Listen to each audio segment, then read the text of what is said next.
जो ऐसे मुस्कुराया हूँ तुम्हें देखा तो जाना ये कि क्यों दुनिया में आया हूँ।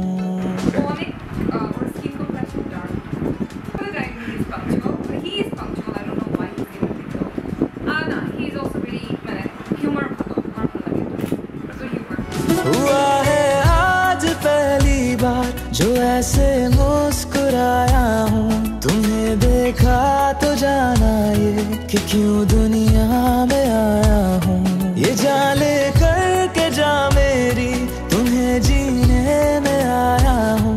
मैं तुमसे इश्क करने की इजाजत रब से लाया हूँ।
ज़मीं से आसमां तक हम ढूंढ आए जहां सारा बना पाया नहीं अब तक खुदा तुमसे कोई प्यारा।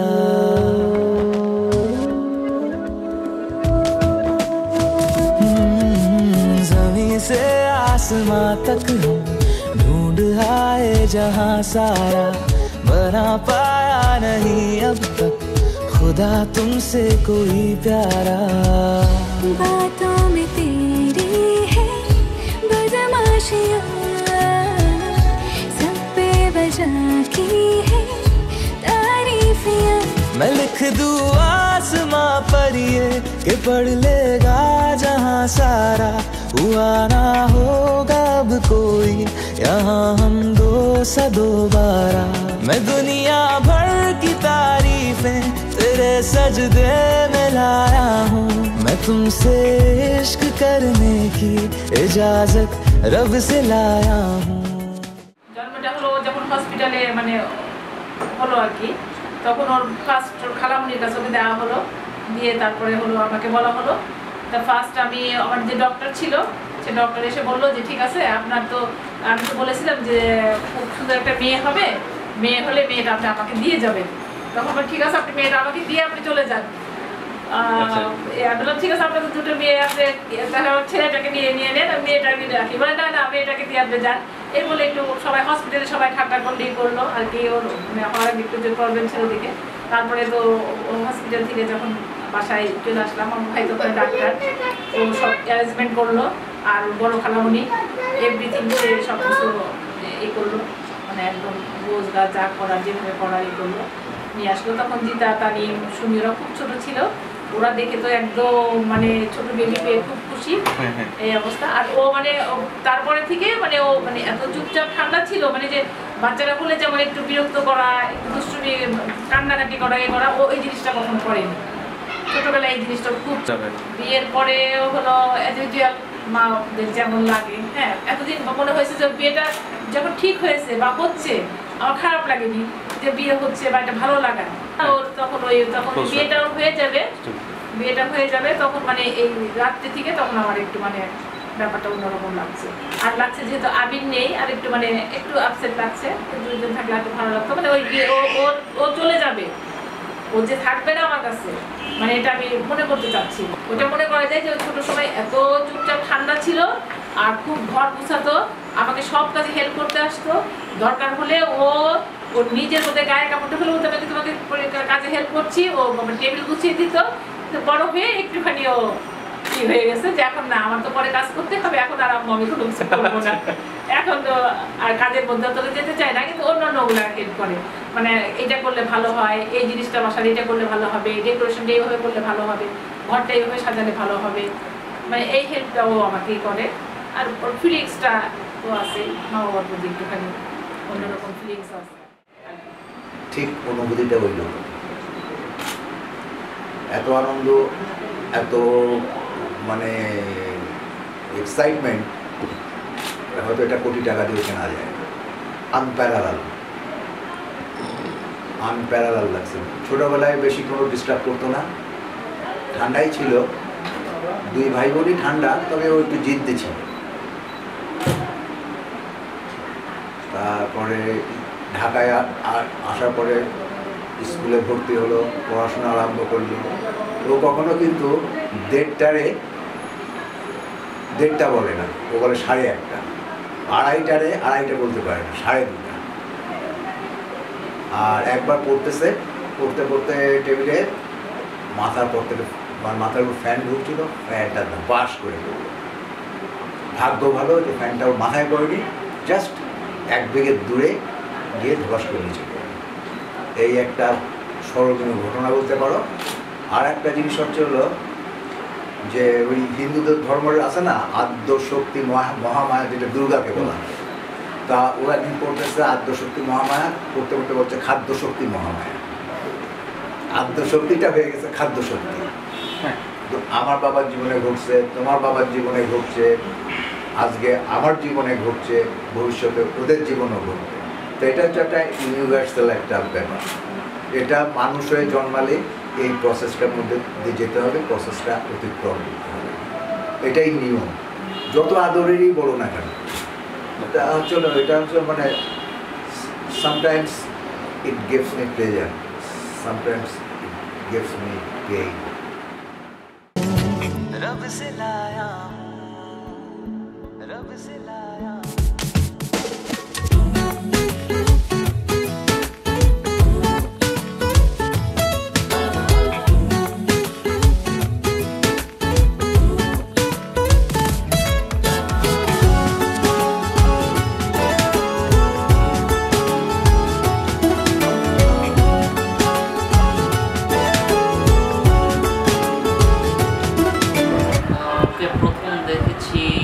রাইফেলস পাবলিকের 5 তলায়।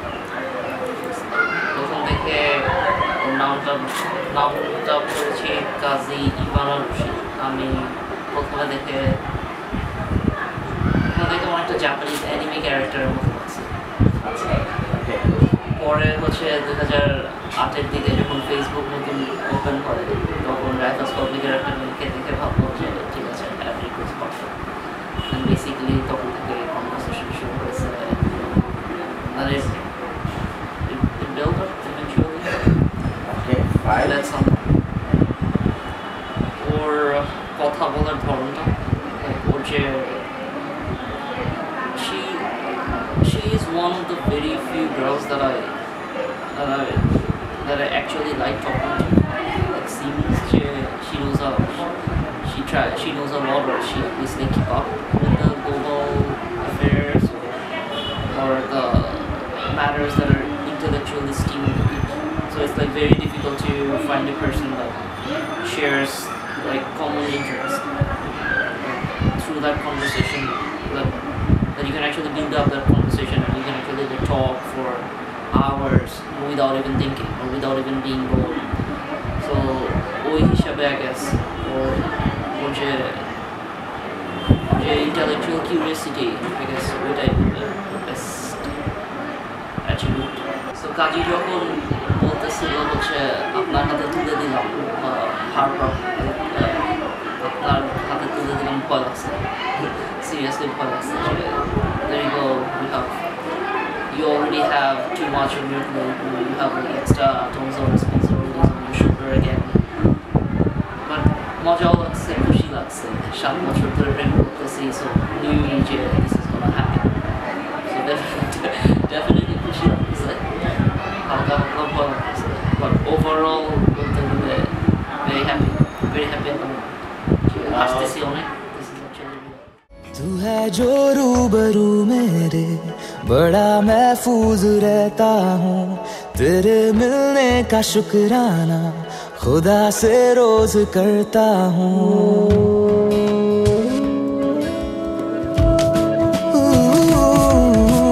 तू है जो रूबरू मेरे, बड़ा महफूज रहता हूँ, तेरे मिलने का शुक्राना खुदा से रोज करता हूँ.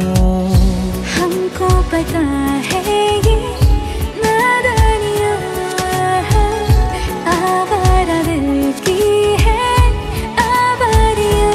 ये दिल पागल बना बैठा, इसे अब तू ही समझा रे, दिखे तुझ में मेरी दुनिया तू बन जा रे.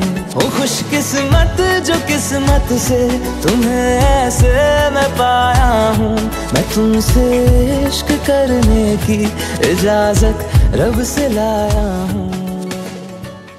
সবই তো স্মৃতি, তাই না? আমি কথা বলতে চাচ্ছি, কথা বলছে আপনার ফরিদপুরে 6 মাস বয়স থেকে ঢাকা আসছে। কথাটা 2 ভাই বোন আর আমার 2 ছেলে মেয়ে প্রায় একই সময় বয়সী, এবং ছোটোবেলা থেকেই মানে আমাদের খুবই বড় হয়েছে। তো স্মৃতি অনেক, সবই স্মৃতি, সবই নিজেদের কথা। তো ছোটোবেলায় শান্তই ছিল, আমার মেয়ে আরও ওদের বয়সের ডিফারেন্স আপনার 4-5 মাসের এইরকম। দুজনে একটা ক্লাসে পড়তো, প্রত্যেক শুক্রবারে হয় আমার ছেলেমেয়েরা ওদের বাসায় যেতাম, কিংবা ওরা আমাদের বাসায় আসতো। এলে চার ভাই বোন একদম এত সুন্দর করে খেলাধুলা করতো, সারাদিন একসাথে থাকতো। আমার ছেলে মেয়ে ওরা আসলে দরজা খুলে বলতো, কথা তোমরা ভাত খেয়ে যাবো তো, তার মানে হলো যে ভাত খেয়ে গেলে ওরা সারাদিন থাকতো। ওরা বলতে হ্যাঁ চাচি আমরা ভাত খেয়ে যাবো, মানে আনন্দ, সারাদিন একসাথে থাকবে। 4 ভাই বোনে একসাথে বড় হয়েছে, এবং একই সাথে স্কুল গেল, কলেজ, স্কুল, ইউনিভার্সিটি সবে একই এজে পড়াশোনা করেছে, করছে। তো খুব লাভলি একটা মেয়ে ছিল, এখনও তাই। আমার কান্না চলে আসছে বলতে গেলে, আর কি বলা যায়। পড়াশোনা অনেক ভালো ছিল, তারপর ভাই বোনরা অনেক আনন্দ করেছে, যে কোনো উৎসবে একসাথে হয়েছে, নাচ করেছে, গান করেছে, প্রচুর খেলাধুলা করতে। আসার সময় যাবো না মানে একসাথেই থাকে। চাচির সাথেও তার অনেক ফ্রেন্ডশিপ একটা সম্পর্ক আছে, এখনও তাই। তো বিয়ে হয়ে গেছে, একটা আনন্দ নিয়ে, কিন্তু কষ্ট লাগে, এই আর কি বলবো। আসলে আপসেট হয়ে গেছে, তো আজকে তো একটুখানি মন খারাপই আছে। তো ওরা অনেক সুন্দর বিয়ে হয়েছে, ভালো থাকবে সেটাই দোয়া করি। সব কিছু যেন খুব সুন্দর হয়, সব সময় যেন সুন্দরভাবে থাকে, সেটাই আশা করছি।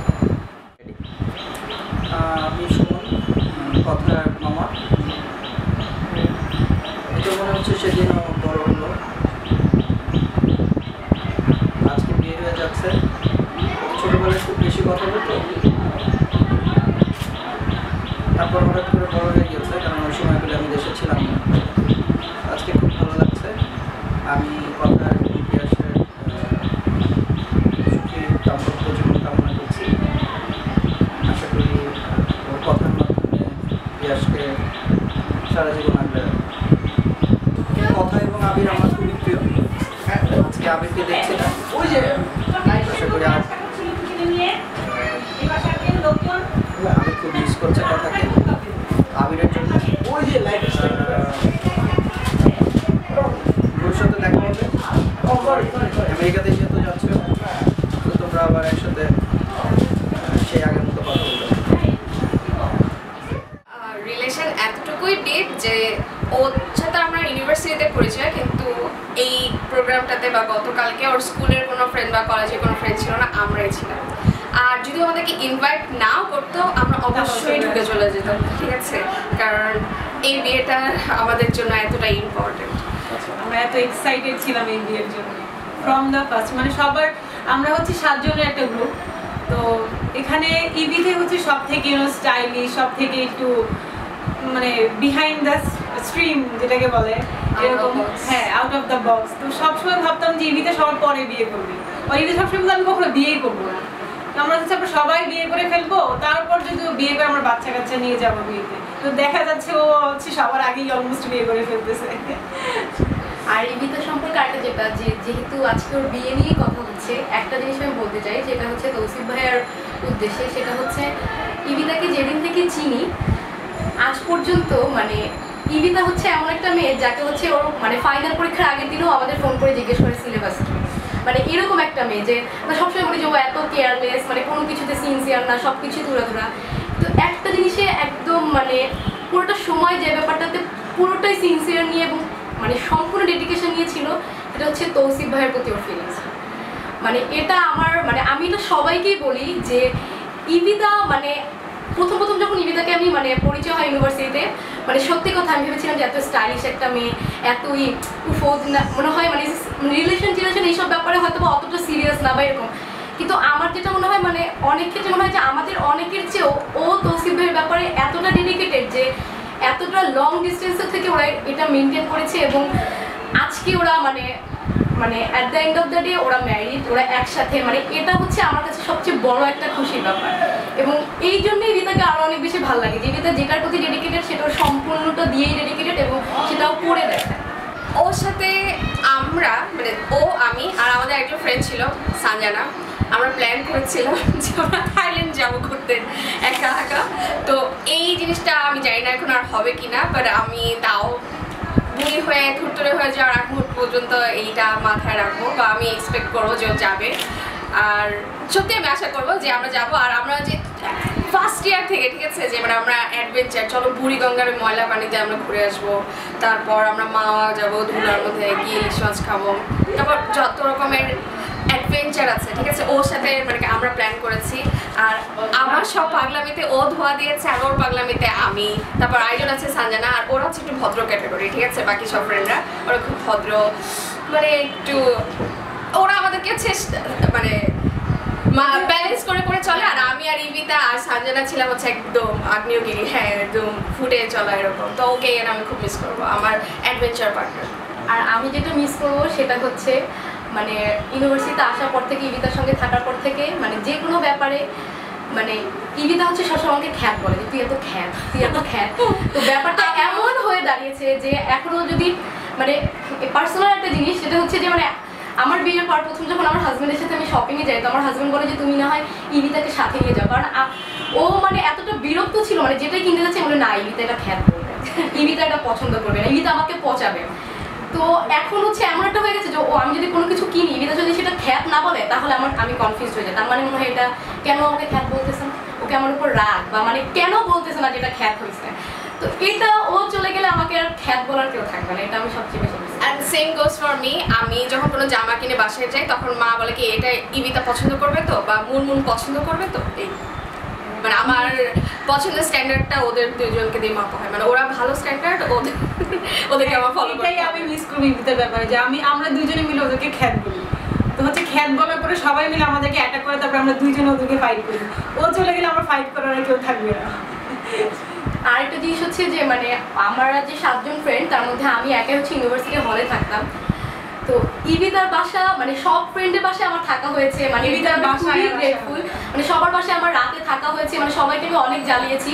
কিন্তু তারপরেও মানে ইভিতার বাসাটা যেহেতু আমার হল থেকে একটু কাছাকাছি ছিল বা বিভিন্ন কারণে মানে ইভিতার বাসাটা ছিল আমার কাইন্ড অফ ঢাকায় আমার সেকেন্ড হোম। মানে আমার কিছুদিন আগেও আমার খুবই মন খারাপ ছিল রাতে, আমি রাত 11টার সময় ইভিতার বাসায় চলে এসেছি। মানে আমার মাথায় যখন এসেছে যে মানে আমি কারো বাসায় যাবো, আমার ফার্স্ট এসেছে যে আমি ইভিতার বাসায় যাবো, মানে ওটা সেফ, মানে ইভিতা যেভাবে হোক আমাকে বাসায় ঢুকতে দিবে এরকম একটা ব্যাপার। তো আমি মানে ও চলে গেলে আমি আসলে ওই যে মানে বাসা থেকে বের হওয়ার আগে আমাকে চিন্তা করতে হবে যে আমি তাহলে কোথায় যাবো, তাকে এটা ছিল আমাদের একটা ঘাঁটি, এই জায়গাটা কোথাও হ্যাং আউটে যাবো, এখানে এসে সাজবো আমরা, মানে কারো বিয়ের প্রোগ্রামে আমরা নাচবো, এখানে এসে আমরা প্র্যাকটিস করবো। তো ইভিতা চলে গেলে আসলে আমাদের এখানে আর আসা হবে না, এই রুমটাকে অনেক মিস করবো সব থেকে বেশি ইবিতার এই room। ওপিনিয়ন হচ্ছে দেখো ইবিতা আজকে বিয়ে হলো, বিয়ের পর ভেবো না যে আমরা তোমাকে ছেড়ে দিব।